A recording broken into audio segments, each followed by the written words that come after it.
Ici Mélissa Raté, il me fait plaisir de vous souhaiter la bienvenue à Zone scolaire, déjà la dernière de la saison.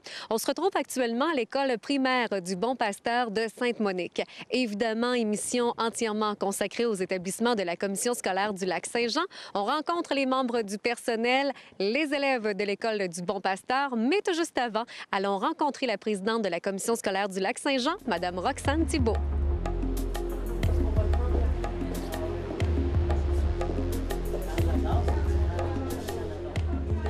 Bonjour, Madame Thibault. Bienvenue à Zone scolaire. Bonjour, Mélissa. Tout d'abord, on va parler du rapport annuel pour l'année 2009-2010 avec quelques statistiques et quelques faits saillants. Il est tout chaud. On l'a reçu hier, nous, les commissaires, notre nouveau rapport annuel, et on en est très fiers. La présentation est tellement belle.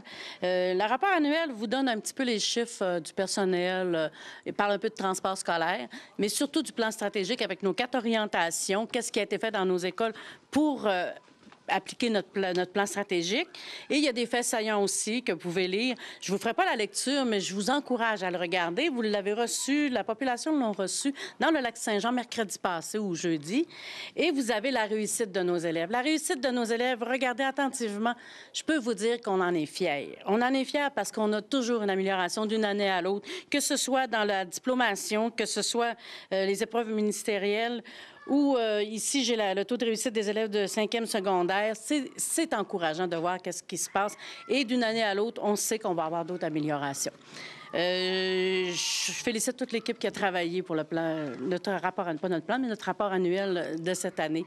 Il est très bien fait, puis il est pas trop lourd, il est facile à lire pour tout le monde, puis je vous encourage à le regarder.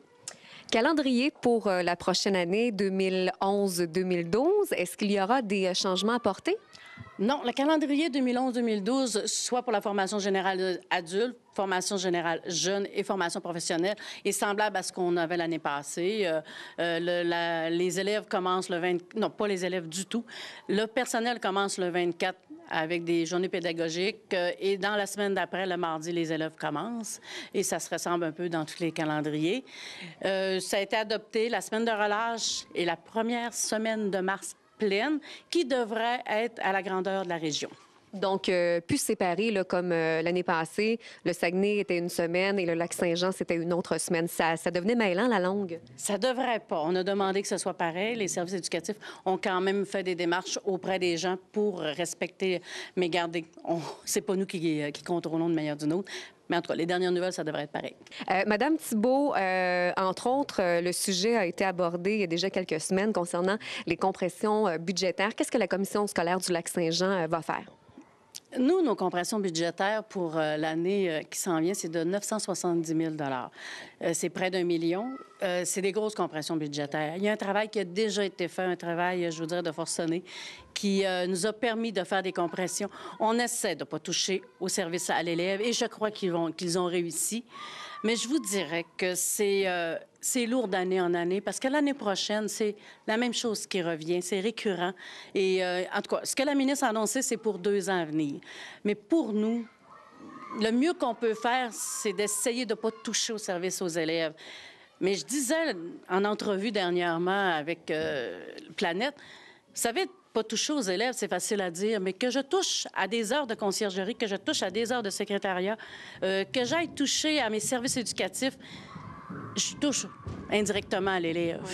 Mais en tout cas, cette année, je pense que je peux féliciter l'équipe. Je crois que ça a bien été puis que les compressions ne paraîtront pas sur les services. Et ça, est-ce que c'est le genre de compression qui va revenir encore pour les prochaines années? On parlait pour 2 ans, mais j'imagine qu'il y en aura d'autres à venir aussi. Bien, je vous dirais que ce qui est annoncé, c'est pour 2 ans, mais on craint quand même que ça se poursuive. On n'en sait pas plus, vous savez, avec les ministères. C'est d'une année à l'autre, ils nous annoncent des compressions qu'on n'attendait pas d'une manière ou d'une autre, là, parce que ce qui avait été annoncé, c'est qu'on avait quand même une bonification de nos revenus, de nos sommes ajoutées. Mais là, regardez, cette année, ça a été une surprise pour la plupart des gens. On a fait beaucoup de démarches.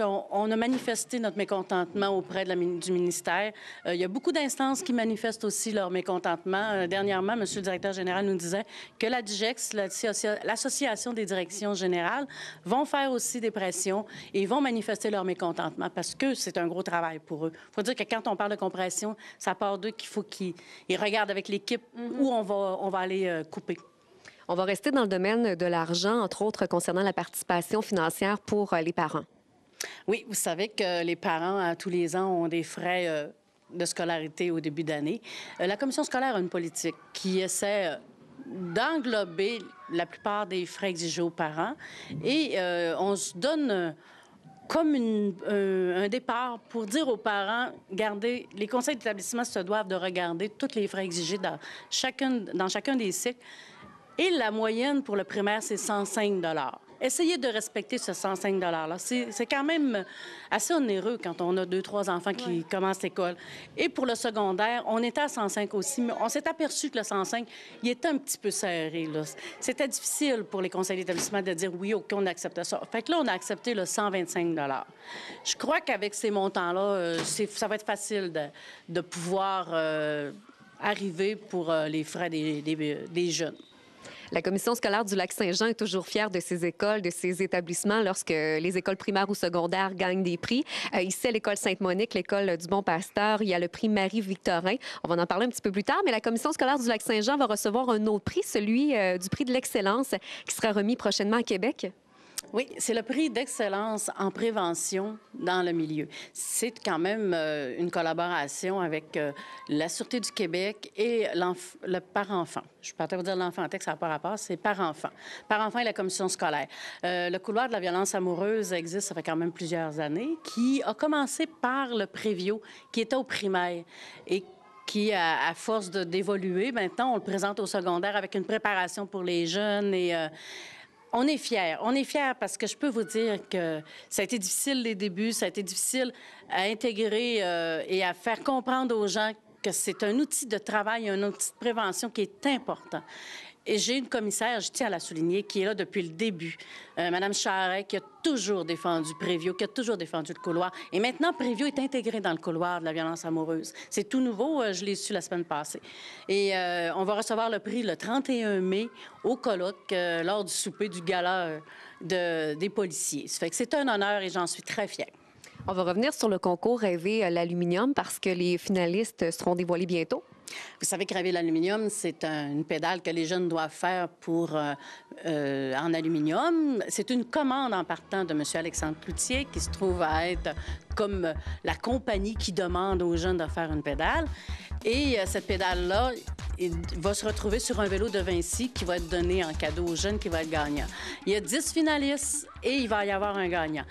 En tout cas, j'ai hâte de voir les résultats parce que d'année en année, les jeunes sont originaux. Il y a beaucoup de travail de fait. On est en collaboration avec Humanistes du Cégep de Chicoutimi, Rio Tinto Alcan, Rêver l'aluminium et la commission scolaire. C'est un très gros projet qui a 5 ans cette année. Il va y avoir un prix spécial, un prix pour des jeunes.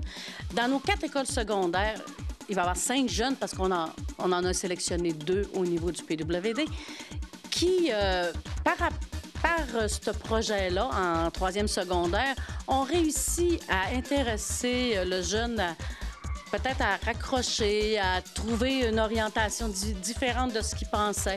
Vous savez, il y a du dessin technique, il y a du moulage, il y a quand même un cahier de bord à faire pour expliquer pourquoi leur pédale est ça, puis le thème qu'ils ont choisi.